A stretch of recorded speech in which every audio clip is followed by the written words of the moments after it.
আমি তো অ্যাকচুয়ালি ছোটবেলা থেকে সব জনারে কাজ করে করেছেন। মানে করতে অভ্যস্ত। প্রথমে আমাকে বললো একটা ছবিতে গান গাইতে হবে, তো আমি বললাম ছবি গান গাওয়া তো আসলে ভেরি ক্রিটিক্যাল, খুব টাফ আসলে। আর দ্বিতীয় কথা হচ্ছে লিরিক্সের কিছু বিষয় থাকে, সুরের কিছু বিষয় থাকে। তো পরে আমি বাসায় যে 2-3 পর শুনলাম, শোনার পরে মনে হলো না গানটা গাওয়া যায়। সুর নিয়ে তো সবসময় সারাদিন থাকি এটার মধ্যে আসলে, যেখানে যে গিটার একটা থাকে বা একটা ইউকুলেলে থাকে।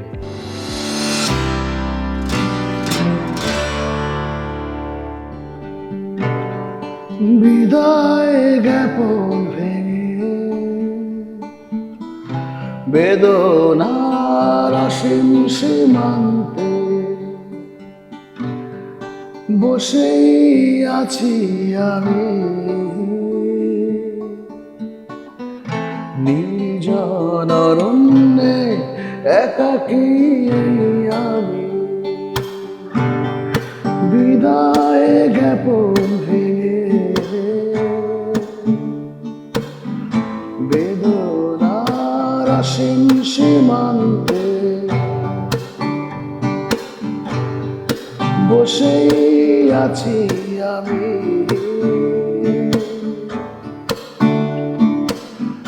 নির্জন অরণ্যে একাকী আমি।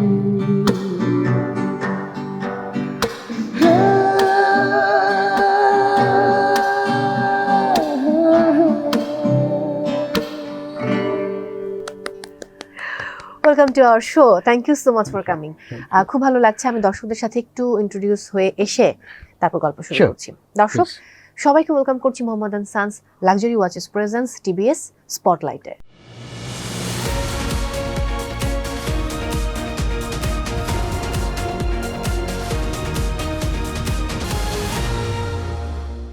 সঙ্গে আছি আমি মৌসুমী মৌ, এবং যেহেতু গান দিয়ে শুরু করলাম, আমার সঙ্গে যিনি আছেন অলরেডি দেখে ফেলেছেন, তবে তিনি কিন্তু মানে গায়ক না হয়ে নায়ক হলেও পারতেন। সেই গল্প আমরা যাব, এবং খুবই ভার্সেটাইল একজন সিঙ্গার, আর গান দিয়ে আমাদেরকে মনোরঞ্জন করে আসছেন একটা লম্বা সময় ধরে, এবং নানা রকমের গানে তাকে আমরা আসলে খুঁজে পেয়েছি। শুরুর দিকটা ছিল একদমই পুরো রক, কারণ যেহেতু তিনি মারফেজের সঙ্গে জড়িত ছিলেন, এবং তারপর নিজে ব্যান্ড করেছেন, নিজের মতো করে তিনি পথ চলেছেন এবং নিত্য নতুন গান দিচ্ছেন।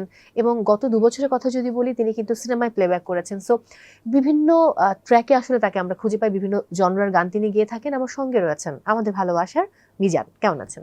ভালো আছি, তুমি কেমন আছো ভাইয়া? খুবই ভালো আছি, এবং আড্ডা জমে ক্ষীর হবে। তার আগে একটু গল্প করে নেই, কারণ লম্বা তো পরিক্রমা, লম্বা পরিক্রমায় নানান সময় নানান বন্ধু জীবনে এসেছে, আবার চলে গেছে, এবং আমার কাছে মনে হয় যে মানুষের নিঃসঙ্গতার সবচেয়ে বড় সঙ্গী হচ্ছে সঙ্গীত।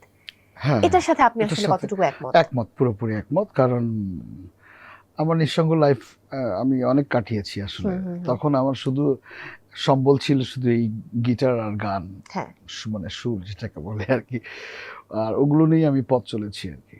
যদি একটু 1999 এর আগে আমি ফিরে যাই, সেই খুলনার যে জীবনটা, সেই সময়ে তখন কি হতে চাইতেন, গায়ক নাকি নায়ক?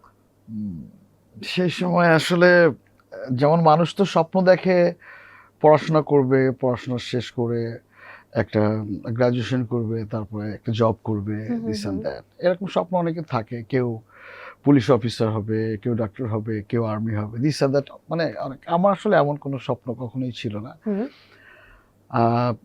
আমি খুব কি বলে একটু চঞ্চল প্রকৃতির ছিলাম, একটু অস্থির প্রকৃতির ছিলাম। তবে সঙ্গীতটা আমাকে খুব টানতো, সুর আমাকে খুব টানতো। তো তখন থেকে পথ চলা আর কি সুরের সঙ্গে। কিন্তু এই যে ব্যান্ডের সঙ্গে জড়িত হওয়া, আসলে কখনো ব্যান্ড করব ঢাকাতে এসে, বা সঙ্গীতের মাধ্যমে আমার সবার সাথে পরিচয় হবে, এত মানুষের ভালোবাসা পাবো, এটা আসলে তখন ওইভাবে কখনো ভাবিনি আসলে। তো পথ চলতে চলতে হয়ে গেছে কিভাবে যেন ব্যাপারটা। 90s এর কথা যদি বলি, 90s এর ব্যান্ডগুলো এতটা জনপ্রিয়, মানে এটা আসলে এখনকার জেনারেশন বা একদম নিউ জেনারেশন, তারাও কিন্তু সেই ব্যান্ডগুলোর গান পছন্দ করে। এবং ওপার বাংলার কথা যদি বলি, তারা আমাদের ব্যান্ডের অনেক কারণ ফ্যান আছে আসলে। হ্যাঁ, তখনকার যে ব্যান্ডগুলো ছিল, বিশেষ করে তখন মাইলস ছিল, তারপরে সোলস ছিল, আরো অন্যান্য ব্যান্ড ছিল, অন্যান্য যদি বলি আমি। হ্যাঁ, তো ওনারা আসলে তখন আমি যতটুকু দেখেছি, একটা গান তৈরি করতেন যখন, মানে লিরিক্সের পরে তখন সুর, তারপরে কম্পোজিশন, তারপরে ওনারা রেকর্ডিং যেতেন। তো রেকর্ডিংয়ে যাওয়ার আগে কিন্তু পুরো ব্যাপারটা গোছানো, মানে গুছিয়ে নিতেন ওনারা। আর সেই জন্য কিন্তু অনেক সময়ের ব্যাপার ছিল, সময় ব্যয় হতো অনেক। তো দেখা যাচ্ছে একটা গান রেডি করতে 1 মাস 2 মাস 3 মাসও কেটে যেত তখন। হ্যাঁ, ঠিক মনোভূত, মানে একদম সুন্দরভাবে কিভাবে প্রেজেন্ট করা যায় সেটার জন্য অনেক শ্রম দিতে হতো এবং মনোভূত না হওয়া পর্যন্ত আসলে সেটা শেষ হতো না। Exactly, you are right. তো তখন আসলে একটা গানের মধ্যে না, মানে মানে যারা মিউজিশিয়ানস ছিলেন তাদের অনেক শ্রম, মেধা, অনেক দিন রাত, অনেক কিছু জড়িত ছিল, অনেক স্বপ্ন। এই জন্য ফাইনালি জিনিসগুলো খুব ভালো দাঁড়াতো আসলে, গানের আউটপুটটা, সুর, গাওয়া, লিরিক। আর এখন আসলে যারা নিউ জেনারেশন, তো সেই জিনিসগুলো আসলে ওই গানগুলো তো অ্যাকচুয়ালি কি বলে যে লেজেন্ডারি সং হয়ে গেছে, বিভিন্ন ব্যান্ডের বিভিন্ন গান। দ্যাটস ওয়াই আমার মনে হয় যে এখনকার জেনারেশন ওই গানগুলো গায়।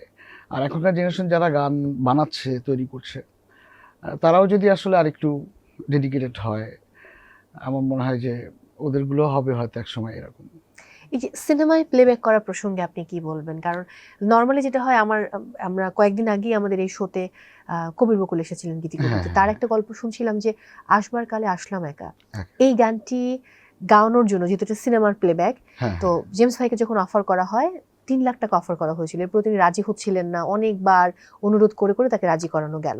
সো একটা ব্যাপার কিন্তু থাকে যে ব্যান্ডের শিল্পীরা, আমি এটাকে আসলে নাকুচি শব্দটা বলবো কিনা I don't know, I am sorry, but তারা একটু ডিফারেন্ট ট্র্যাকের হয়। সিনেমার গান গাওয়াটাও কিন্তু এটা খুব সহজ ব্যাপার কিছু না, একদমই না। হ্যাঁ, এটা একদম ভিন্ন ট্র্যাকের, ভিন্ন জনারের।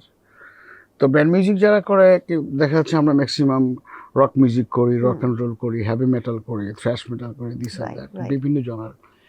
সো এটা থেকে ওইটাতে ডিফারেন্ট, আলাদা একদম ব্যাপারটা। ছবির গানের কথা বলছি, তো ওইটা কিন্তু আরেকটা অভিজ্ঞতার ব্যাপার। ওইখানে চাইলেই একটা ব্যান্ড মিউজিশিয়ান ওখানে যে দাম করে একটা ছবির গান গিয়ে দিতে পারবে না, কিন্তু তার সেই ক্যাপাবিলিটি থাকতে হবে, ঠিক আছে, সেই কনফিডেন্টটা থাকতে হবে।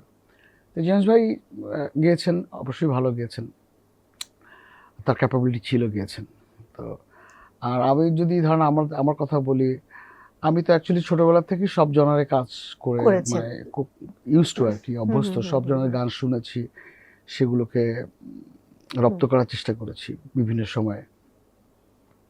তো আমাকে অনেক ছবিতে আমাকে বলেছেন, কিন্তু আমি একটা সমস্যা হয় যে আমি ফার্স্টে আগে গানের লিরিকটা আর সুরটা শোনার চেষ্টা করি, মিউজিক অ্যারেঞ্জমেন্টটা। যদি দেখি যে হ্যাঁ ঠিক আছে, তাহলে আপনার মনের মতো হলে তাহলে আমি সেখানে আর কি। যেমন শান সিনেমার টাইটেল ট্র্যাকটা আপনার গাওয়া, আমি শান ছবির, হ্যাঁ, ওটা আমাকে যখন প্রথমে আমাকে বললো একটা ছবিতে গান গাইতে হবে, তো আমি বললাম ছবির গান গাওয়া তো আসলে ভেরি ক্রিটিক্যাল, খুব টাফ আসলে। আর দ্বিতীয় কথা হচ্ছে লিরিক্সের কিছু বিষয় থাকে, সুরের কিছু বিষয় থাকে। আমি ফার্স্টে না করেছিলাম যে আমাকে দিয়ে হবে না মনে হয়। তো ওরা বললো যে আপনি গানটা শুনে দেখেন, আপনি ভালো লাগতেও পারে। তো পরে আমি বাসায় যে 2-3 পর শুনলাম, শোনার পরে মনে হলো না গানটা গাওয়া যায়। তারপরে আর কি ডিসিশন নিলাম যে হ্যাঁ গাওয়া যায়, গানটা গাইলাম। এটা আমি কি একটু শুনতে পারি গানটা? না এখন মনে নেই, গানটা ঠিক এই মুহূর্তে মনে নেই, কারণ এত গান গাওয়া হয়েছে এই 2017 থেকে পর্যন্ত, মানে অনেক গান রিলিজ হয়েছে, তার মধ্যে ছবির গান আছে। একটা গান বোধহয় ছিল যত দূরে যাও, এটা বোধহয় আপনার সিঙ্গেল। এটা না, এটা আমি যখন ওয়ারফেজে ছিলাম তখন ওদের সাথে গাওয়া ছিল। এটা ফার্স্ট। এই গানটার সুর এবং কথা হচ্ছে আমার বন্ধু বালামের। মানে he is a very talented musician, নিঃসন্দেহে। তো ও সুর করা ছিল, ও লেখা ছিল, কম্পোজিশনটাও ও ছিল। তাই এটা পরে ওয়ারফেজে সিলেক্ট হলো যে হ্যাঁ এই গানটা ওয়ারফেজে করা যায়। তো প্রথম বালম গিয়েছিল, এটা আলো অ্যালবামে গিয়েছিল বালম। পরে এটা যখন আবার রিমেক হলো নতুন করে, আবার এটা সম্ভবত পথচলা অ্যালবামে লাইক বা এরকম কিছু একটা, ঠিক মনে পড়ছে না, সম্ভবত পথচলা অ্যালবামে। হ্যাঁ, এই গানটা আমি আবার পরে ভয়েস দিলাম আর কি নতুন করে। তো সবাই দেখলাম খুব ভালোই পছন্দ করলো, হ্যাঁ নিল আর কি। একটু এই গানটা শুনতে পারেন? এটা মনে নেই, এটাও এই মুহূর্তে তাহলে মনে আছে যেটা, সেটাই শুনবো আমি। এই মুহূর্তে একটা গান শুনতে চাই। অন্য গান একটা শোনানো যাবে হয়তো কথার ফাঁকে। শিওর, আমি তাহলে একটু শুনতে চাই। ঠিক আছে, অন্য একটা গান শোনা যায় নিশ্চয়ই। আমি আমার অনেক পুরানো একটা গান শোনাই। আমি ছোটবেলায় এই গানটা সুর করেছিলাম, মানে আচ্ছা, গানটা ছিল এরকম। একটি রাত এসেছিল, লক্ষ রাতের মতো অসাধারণ একটি রাত, একটি রাত এসেছিল লক্ষ রাতের মতো অসাধারণ একটি রাত, যুগ যুগান্তরের ভালোবাসার অনুতাপে জড়ানো একটি রাত, যুগ যুগান্তরের ভালোবাসার অনুতাপে জড়ানো একটি রাত, একটি রাত এসেছিল লক্ষ রাতের মতো অসাধারণ একটি রাত। Thank you, thank you, thank you. এই গানটা হচ্ছে আমি করেছিলাম 2000 সালের দিকে রেকর্ড করেছিলাম। এটা মুসাফির নামে একটা আমার অ্যালবাম ছিল, সলো অ্যালবাম, সেখানে গিয়েছিলাম আর কি। গানটা অনেক সুন্দর, আপনারা চাই মানে যদি আমি জানি না কেউ সার্চ করলে শুনতে পারে। এই গানটা অনেক সুন্দর একটা গান, আমার নিজের সুর করা ছিল, আমার নিজের কিছুটা লেখার মধ্যে আমার নিজের কিছু ইনভলভমেন্ট ছিল। গানটা আমার খুব আপনি প্রিয়। কি গান গাওয়ার বাইরে সুর করতে ভালোবাসেন নাকি লিখতে ভালোবাসেন? সুর করতে ভালোবাসি, লেখাটা মাঝে মধ্যে আসে আবার আসে না, তো আমি ওইদিকে খুব বেশি একটা আসলে নিজেকে ইনভলভ করিনি আর কি, যে আমি সুরের মধ্যেই থাকি, শুধু এর মধ্যে সীমাবদ্ধ থাকে। এর মধ্যে থাকি। কারণ অনেকে আছে দেখা যাচ্ছে নিজে সুর করে, নিজে লেখে, নিজে গায়, সেটা একটা ব্যাপার, সব দিকে কনসেন্ট্রেশন রাখতে হয়। আমি শুধু সুরের মধ্যেই আসলে থাকতে চাই। এখন তো নিজের মতো করে পথ চলছেন, সো এখন যে মানে মানে ট্রেন্ড চলছে যে নিজের ইউটিউব চ্যানেল, নিজের ফেসবুক পেজ, সেখানেই আসলে শিল্পীরা গান ছাড়ছেন। যদিও মাঝখানে আমরা ধ্রুব মিউজিক স্টেশন থেকে বোধহয় আপনার গান পেয়েছি, লালনের। এটা যদি একটু বলতেন আমাদেরকে। এখন যেমন আগে তো একরকম ছিল, আগে ছিল বিভিন্ন প্রোডাকশন হাউস থেকে গান রিলিজ করতে হতো, এখন তো এখনো সেই ইয়েটা আছে, মানে সেই অ্যানালগের মধ্যে নেই, ব্যাপারটা ডিজিটালে চলে আসছে, সব কিছু ডাইভার্ট হয়ে গেছে। এখন যে কেউ চাইলে নিজে একটা চ্যানেল করে নিজে গান সুন্দরভাবে রেডি করে সেটাকে পরিবেশন করতে পারে সেই চ্যানেলের মাধ্যমে। সেই সুযোগটা আমি বলি একটা পজিটিভ, খুব ভালো। এখন কারো কাছে ধন্যবাদ দেওয়া লাগে না আমার গানটা রিলিজ করেন, এখন কেউ চাইলে তার নিজের গান সে নিজে রিলিজ করতে পারে। এটা একটা অনেক বড়, হ্যাঁ বড়। যেমন আমার পেছনে অনেক গান আছে যেগুলো অনেকে জানে না আসলে, যে এত সুন্দর সুন্দর গান পড়ে আছে, আমার সলো গান। আমি এবার প্ল্যান করেছি যে ওখান থেকে কিছু কিছু গান আমি রিমেক করে আমার নিজের চ্যানেল থেকে প্রমোট করবো ওগুলোকে। এটা খুব পজিটিভ একটা ব্যাপার। আমরা জানি গত মাসে একটা কনসার্ট ছিল, যদিও আমার এখানে এসে একজন সঙ্গীত শিল্পী, তিনিও ব্যান্ডের, আমি নাম এই মুহূর্তে না বলি, তিনি একটু বিরূপ মন্তব্য করেছেন যে বিদেশি সিঙ্গাররা এসে আসলে দেশে কেন কনসার্ট করবে, এরকম একটা ব্যাপার ছিল। তো আপনি আসলে এটাকে কিভাবে ব্যাখ্যা করবেন?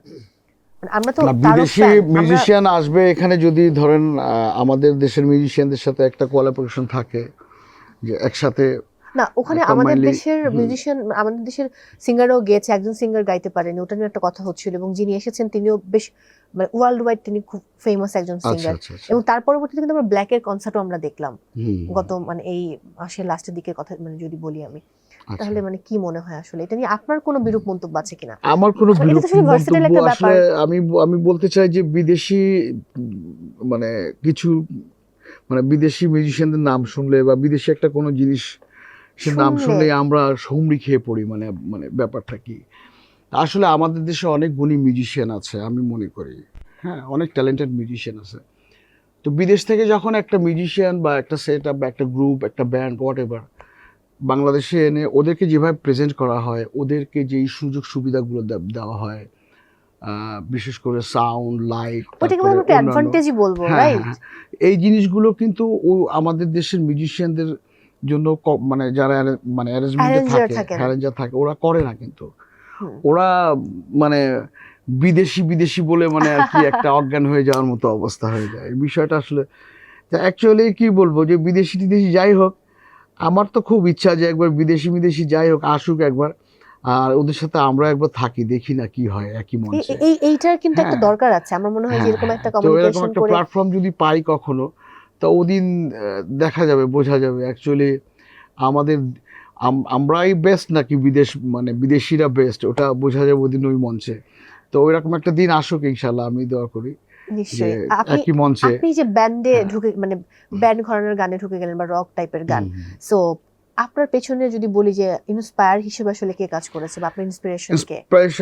ইন্সপায়ার হিসেবে কাজ করেছে আমার বন্ধুরা আসলে, বিশেষ করে। হ্যাঁ, বাট আপনি আমার কাউকে ফলো করতেন হ্যাঁ দেশের না, বাইরে বা আমি কোনো? ফলো দেশের বাইরে কাউকে ফলো করতাম না কখনো। তাহলে আপনার যারা প্রিভিয়াস জেনারেশন। আমি অ্যাকচুয়ালি খুব ক্লাসিক্যাল গান শুনতাম শুরুতে, ওকে। রক মিউজিক কি আমি জানতাম না, কারণ আমি মফস্বলে থাকতাম। আস্তে আস্তে জেনেছি, তারপরে সেটা ভেতরে ঢুকলাম, ঢুকে সব ওটার নারী নক্ষত্র ঘাটলাম, দেখলাম কি, হ্যাঁ, তারপরে কিছুটা ধারণ করলাম। কিন্তু আমার সব থেকে বেশি ইন্সপায়ার করছে আমার বন্ধু দূরে তানজিল। ওকে। হ্যাঁ, তানজিল উত্তরাতে থাকে, আর দূরে হচ্ছে সাউন্ড গার্ডেনে ও রেকর্ডিস্ট ছিল, ও ভালো সাউন্ড ইঞ্জিনিয়ার।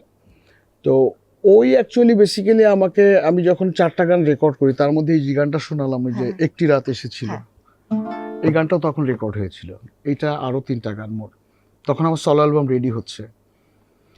তো বলতে গেলে আসলে অনেক কথা। আমার বন্ধু ছিল রানা, ওর জন্য যেমন প্রথম যে গানটা গাইলাম, বিদায় জ্ঞাপন ভেঙে, এই গানটা হচ্ছে আমার ওই বন্ধুর লেখা, আমার সুর করা ছিল। আচ্ছা। দুঃখজনক বিষয়ে আমার বন্ধুটা না মারা গেছে হঠাৎ আমি স্ট্রোক তার প্রতি করে। বিনম্র হ্যাঁ, শ্রদ্ধা। ওর জন্য আমার খুব মাঝে মধ্যে কান্না পায়, খারাপ লাগে আমার জন্য, কারণ আমি যখন ঢাকা শহরে আসি আমার A to Z সব কিছু মেনটেন করতো। হ্যাঁ, রেকর্ডিং থেকে শুরু করে আমার থাকা খাওয়া অল এভরিথিং সব কিছু ও দেখতো, কারণ তখন তো আমি বেকার ছিলাম, উঠতি মিউজিশিয়ান। ও আমাকে অনেক হেল্প করেছে, আমার বন্ধু, ওকে আমি কোনোদিন ভুলতে পারবো না। আমি সারা জীবন ওর জন্য দোয়া করি, আমার বন্ধুর জন্য, রানা ওর নাম। তো ও ছিল আর দূরে ছিল, দূরে আমাকে বললো যে বন্ধু একটা ব্যান্ডে তুই বাজাবি। আমি ব্যান্ডে কাদের সাথে বলতো, তো আমাকে বললো যে ওয়ারফেস নামে একটা ব্যান্ড আছে, ওদের ভোকালিস্ট নাই, তো আমি তোর গান শুনিয়েছি টিপু ভাইকে, উনি খুব পছন্দ করেছে, তোকে দেখতে চায়, তোর সাথে মিট করতে চায় দিস সানডে। আমি হ্যাঁ শিওর। পরের দিন একটা মিটিং ফেললো, তারপরে আমার ইন্টারভিউ হলো। এখন আমি ইন্টারভিউ দিলাম। এটা তো 1999 এর কথা বলছেন। না, এটা হচ্ছে হ্যাঁ ওরকম লাইক। হ্যাঁ। পরে তো ব্যান্ডে জয়েন করলাম, তারপরে তাদের সাথে পথ চলা শুরু হলো এইভাবে। তা তাদের সঙ্গে আমার 15টা বছর কেটেছে একসঙ্গে অ্যাকচুয়ালি। তখন তো 3 বছর কাজ করে আবার একটা গ্যাপ। 4 বছর গ্যাপ করে 4 বছর তারপর থেকে আবার 2007 এ ব্যাক করলাম। 2007 ব্যাক করলাম। আবার 16 করে পর্যন্ত ছিলেন, হ্যাঁ 2016 হ্যাঁ 16 পর্যন্ত। পর্যন্ত ছিলাম। তো অলমোস্ট দেখা যায় 15 বছরের কাছাকাছি না সম্ভবত। হ্যাঁ, প্রায় 15 বছর কাছাকাছি। তো তাদের 15 সাথে আসলে অনেক বছরের স্মৃতি, যে অনেক কথা। সম্পর্ক, এটা কেন হয় আমি জানি না, যে বাংলাদেশের ব্যান্ডগুলোর মাঝে এক ধরনের একটা ক্রন্দল দেখা দেয়, পরে আলাদা হয়ে যাওয়া। আসলে আমার না কোন্দল না তাদের সাথে কোনো, হ্যাঁ, আমি তাদেরকে এখনো পছন্দ করি, এখনো মিস করি বিভিন্ন সময়। আমার সাথে আসলে ওরকম কিছুই না। আমি একটা জিনিস বিশ্বাস করি, হয়তো আমার কথাটা কারোর কাছে ভালো লাগবে কিনা জানি না, যে আমার রিজিক ছিল তাদের সাথে অতটুক পর্যন্ত। এক্স্যাক্টলি, এটা আমি মানি। এবং আমার রিজিক শেষ হয়ে গেছে, আমি আমার পথে আমার মতো আলাদা হয়ে গেছি। হ্যাঁ, এটা কোনো ঝগড়া বিবাদ বা কোনো মনোমাল এরকম কোনো কিছুই না আসলে। তো রিজিকটা ছিল হয়তো 14-15 বছর পর্যন্ত ওনাদের সাথে, তারপরে শেষ হয়ে গেছে রিজিক। তারপর তো আপনি নিজে একটা ব্যান্ড করেন, সেই ব্যান্ড। হ্যাঁ, আমি এখন আমার ব্যান্ডের নাম দিয়েছি হচ্ছে MNB, মিজান এন্ড ব্রাদার্স। ওটার খবর খুবই ভালো, খুবই ভালো। ওখানে কজন সদস্য আছে? ওখানে ওরা 5 জন, আমি একজন, 6 জন, ম্যানেজার একজন, 7 জন। আচ্ছা, সব মিলিয়ে সাউন্ড ইঞ্জিনিয়ার একজন, 8 জন, টোটাল 8 জনের একটা টিম আমাদের। আমরা খুব ভালো করতেছি, কারণ আমরা আলহামদুলিল্লাহ যে প্রায় প্রত্যেকদিনই আমাদের প্র্যাকটিস থাকে। আর আমি যেটা চিন্তা করি যে আমি অ্যালবামে একটা গান করলাম সাপোজ, হ্যাঁ, সেই গানটা আমি যখন স্টেজে গাইব সেটা যেন অ্যালবাম থেকে ভালো হয়, এই জিনিসটা আমার মধ্যে থাকে। হ্যাঁ, এবং আমি যেন সুরে গাই, বেসুরে যেন না গাই। বেসুরে গাওয়াটা আমার কাছে খুব অপছন্দনীয়, তো আমি চেষ্টা করি সুরে গাওয়ার। তো দ্যাটস ওয়াই প্র্যাকটিস খুব বেশি করি, যে একটা গানের পেছনে কর্ড ব্যাকআপগুলো, তারপরে অন্য ইনস্ট্রুমেন্টগুলো, প্রতিটা টোকা যেন পারফেকশন, 100% পারফেকশন থাকে। হ্যাঁ, ওইভাবে সবাইকে রেডি করছি। সো দ্যাটস ওয়াই আমরা যখন স্টেজে উঠি আমাদের একটা আলাদা কনফিডেন্ট থাকে আসলে। মিজান এন্ড ব্রাদার্স সৃষ্টির পরে তাদের ফার্স্ট ক্রিয়েশন কি বা ফার্স্ট গান কি ছিল? আমাদের কিছু ক্রিয়েশন আমরা রেডি করেছি, হ্যাঁ, যেগুলো এখন আসলে সামহাউ কিছু কারণে এই ব্যান্ডটা করার পরে 7 বছর পর আমরা একটা জায়গায় আসছি, আফটার 7 ইয়ার্স। জায়গায় আসছি বলতে এর আগে অনেক মিউজিশিয়ান এসছে এবং গেছে। তো তো ফাইনালি এখন ফিক্স আপ হয়েছে, আমরা এখন যারা মিউজিশিয়ান, তো আগে যারা মিউজিশিয়ানস ছিল ওদের সাথে কিছু গান করেছি, তো সেই গানগুলো রিলিজ করতে পারছি না কারণ ওরা তো নেই এখন এই মুহূর্তে আমাদের সাথে। True. সো দ্যাটস আমাকে নতুন করে আবার অন্য গান নিয়ে ভাবতে হচ্ছে। তো আমরা রেডি হয়ে আসছি, অসুবিধা নেই। আর এর মধ্যে তো আমার সলো অনেক গান চলে এসছে, আসতেছে, আরো আসবে। এখন তো সলো নিয়ে আসলে ভাবনা যে সলো কতগুলো গান। হ্যাঁ, সলো গানগুলোই আসলে ব্যান্ডকে সাথে নিয়ে বাজাচ্ছি, বিভিন্ন স্টেজে বিভিন্ন জায়গায় পারফর্ম করতেছি। একটু কি আরেকটা গান শুনে ফেলবো আমরা? এই গানটা হচ্ছে আমার খুব পছন্দের একজন বড় ভাই, ওনার লেখা ছিল। এটা হচ্ছে ওনার লেখা, ওনার সুর করা। ঘানা সুমন বলে আর কি, উত্তরাতে বাড়ি ওনার। ওনার সাথে অনেকদিন দেখা হয় না, তা এই মুহূর্তে সুমন ভাইয়ের কথা মনে পড়ছে, ঘানা সুমন ভাই আর কি। তো গানটা গাই আর কি, একটু শোনাই শুনলেন। কি আশা নিয়ে জেগেছি সকালে, আঁকলাম সূর্য তোমার কপালে, অথচ সারা আকাশ জলে বিম্বিত, দৃষ্টি বিভ্রম কল্পনা প্রসূত, এরকম অনেক আশা নিয়ে আমি জেগে উঠি, ক্ষত সেরে গেলে আবার বিব্রত হয়ে উঠি, আলো আরো আলো, আধার ঘনালো, আমার প্রাণ বৃথায় উড়ে বেড়ায় তোমারই ছায়া, গিয়ে উৎকণ্ঠা আমার সাজের মেঘ ভেসে যায়, ভেসে যায়, আমিও জেনেছি যে হায় শিশুর মতো হতে হয় সরল হয়ে, আমিও বুঝেছি যে হায় শিশুর মতো হতে হয় সরল হয়ে।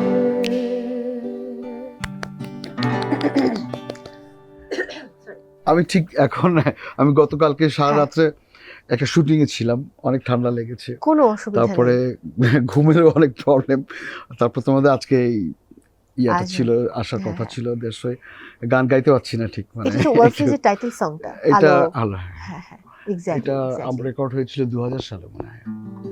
এটা অনেক আগে, মানে 2000 থেকে এখন 2024 বছর পরে এসে দুযুগ পার হয়ে গেছে, সময় কিভাবে চলে যায়, কিন্তু গানগুলো বেঁচে আছে এখন। হ্যাঁ গানগুলো বেঁচে আছে এখন, এটা সবচেয়ে বড় ব্যাপার। বিনোদন অঙ্গন বলি বা এই যে শৈল্পিক যে অঙ্গনটা, আমরা তো আসলে শিল্পীদেরকে দেখে অনেক কিছু শিখি, তারপরে কেন যেন মনে হয় যে এই অঙ্গনে কেউ কখনো বন্ধু হয় না। এটার সাথে মিজান ভাই আপনি কতটুকু একমত বা দ্বিমত পোষণ করবেন? বন্ধু হয় না একেবারে বলাটা ভুল হবে, তবে পার্সেন্টেজটা কম, ভীষণ কম, কারণ এখানে ম্যাক্সিমাম সবাই নিজের স্বার্থটাই আগে দেখে, স্বার্থ মানে সেলফিশ বেশি আর কি, যেটা আমি না আর কি ঠিক আছে। তো তার মধ্যেও কিছু মানুষ তো আছে যারা আসলে প্রকৃত বন্ধু হওয়ার মতো বা যোগ্যতা রাখে, অবশ্যই। এখন সবাইকে ঢালাওভাবে বলাটা আসলে ঠিক হবে না। জীবনে কোনো রিগ্রেট রয়েছে? রিগ্রেট আমাকে একটু বুঝায় বলে এটা। রিগ্রেট লাইক কোনো কিছু নিয়ে দুঃখবোধ, যেটা না হলেও পারতো, এটা না করলেও পারতাম, এমনটা না হলেও হতো? না, এরকম কিছু নেই আসলে, কারণ আমি আল্লাহকে বিশ্বাস করি যে উনি আমার জন্য যা নির্ধারণ করে রেখেছেন ওটাই, এই জন্য আমি কোনো কিছু নিয়ে আফসোস করি না আসলে। অনুতপ্তও না। জীবনের সবচেয়ে বড় প্রাপ্তি কি তাহলে? প্রাপ্তি হচ্ছে মানুষের ভালোবাসা পাওয়া, আর এই যে গান শোনাতে পারি তোমাদেরকে, এটাই নিঃসন্দেহে এটা বলতেই হবে যে মানুষের ভালোবাসা সবচেয়ে বড় প্রশান্তির জায়গা। আপকামিং কি কাজ আসছে যদি একটু জানতেই চাই, কারণ যেহেতু সিঙ্গেল অনেকগুলো ট্র্যাক আসার কথা। হ্যাঁ, আপকামিং আসছে হচ্ছে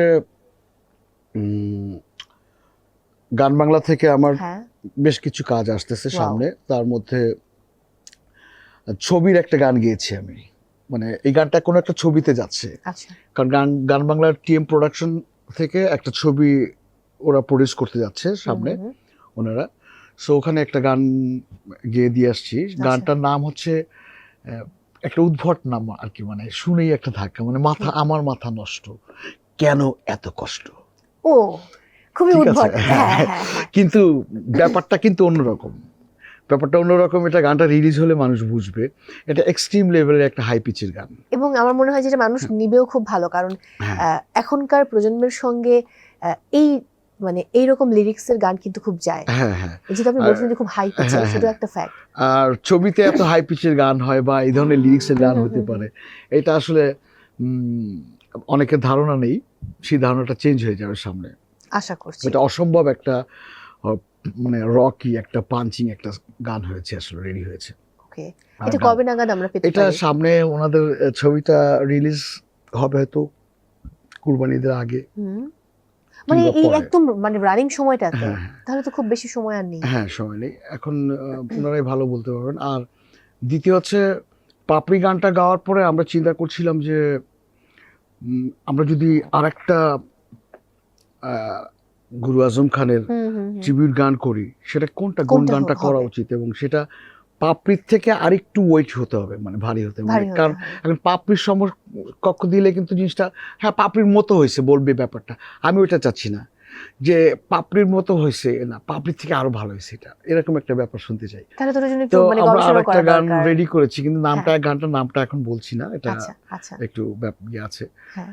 তো ওটাও গানটা রেডি হয়ে গেছে, ওটাও আসতেছে সামনে। ওটা সাউন্ড অফ সাইলেন্স নামে একটা প্রজেক্ট সামনে হয়তো গান বাংলায় আসতেছে, ওটাও গান বাংলার।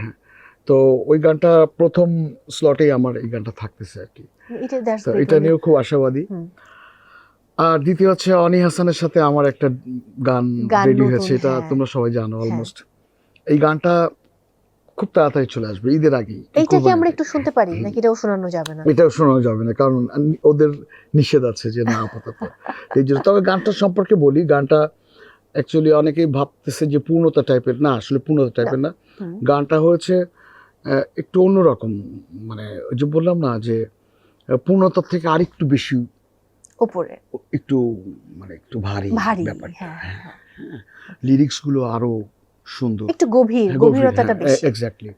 এটা শিবলি ভাই লিখেছেন, শিবলি ভাই লেখা তো, লতিফুল ইসলাম শিবলি। জি, উনি তো মাথা নষ্ট। হ্যাঁ, খুবই সুন্দর, মানে আমি ওর ফ্যান, আমি অনেক বড় ফ্যান।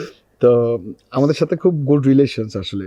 তো আমরা তিনজনে মিলে, এবং এখন তো সে বই লেখা নিয়ে অনেক ব্যস্ত, প্রতি বই মেলাতে। এই গানটা নিয়ে আমাকে কিন্তু প্রায় 15-20 দিন খাটতে হয়েছে এই একটা গানে, যা আমার লাইফে আমি এতটা খাটেননি কখনো কোনো গানের পেছনে। তো ফাইনালি যখন 4-5 বার ভয়েস দেওয়ার পরে মনে হয়েছে যে হ্যাঁ এবার ঠিক আছে, তখন আর কি যে হ্যাঁ ওকে ডান, এরকম ব্যাপারটা। গানটার টপিক্সটা হচ্ছে যাদের বাবা নেই মা নেই, বা পৃথিবীতে আমরা যারা বাবা মাকে ভালোবাসি তাদের জন্য আসলে এই গানটা করা।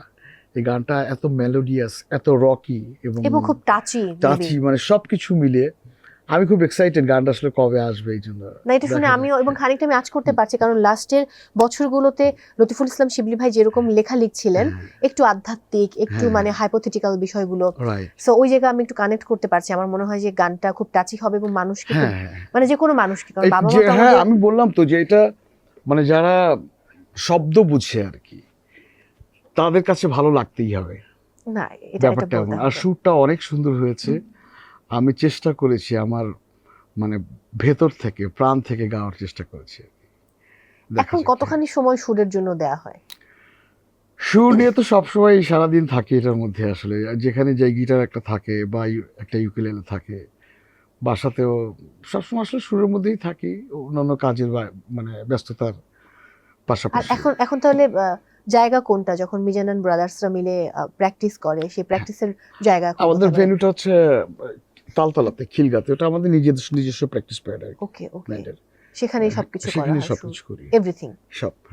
আমরা অনেকটা শেষের দিকে আছি, কিন্তু একটা রিকোয়েস্ট আছে, লালন সাইজির যদি একটু শোনানো যায়। লালন সাইজির গান কিন্তু আমি ধরো মানে আমি এখনো এটার উপর শিখতেছি, কিন্তু স্টাডির মধ্যে আছি, আমি চেষ্টা করি। এটা সব গুণী মানুষেরাই বলে। তো দেখা যায়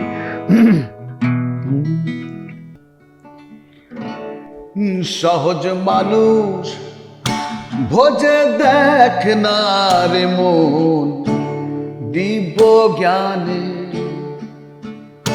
সহজ মানুষ ভোজে দেখ না রে মন দিব জ্ঞানে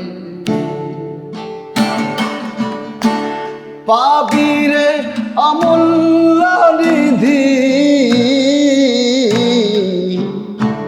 পাবি রে অমূল্য নিধি বর্তমানে সহজ মানুষ ভোজে দেখ না রে মন দিব জ্ঞানে